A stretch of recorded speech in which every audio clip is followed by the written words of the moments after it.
Општината бара одговорност, но јавно извинување од директорот на ТВ Ирис кој вчера во просториите на телевизијата нападна нејзин вработен.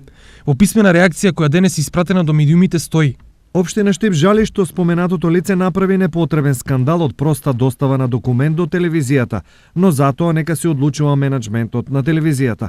Општина Штип и лицето од кабинетот на градоначалникот досега имаа безпрекорна соработка со новинарите од оваа редакција и жалиме што и тие мораа да бидат вовлечени во ваков срамен чин. По официјално изјаснување на штипската полиција за инцидентот, членот на кабинетот на градоначалникот сам ќе одлучи дали и приватно ќе поднесе тужба против директорот на ТВ Ирис.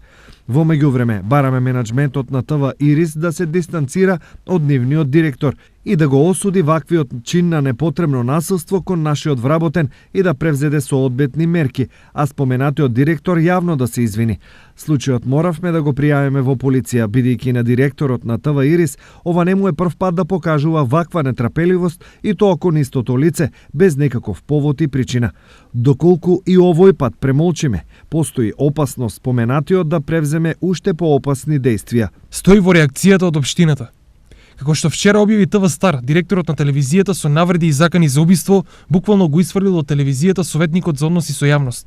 Во меѓувреме полицијата соопшти дека во случајот има елементи на кривично дело и веројатно пријавата ќе биде конципирана како загрозување на безбедноста на службено лице.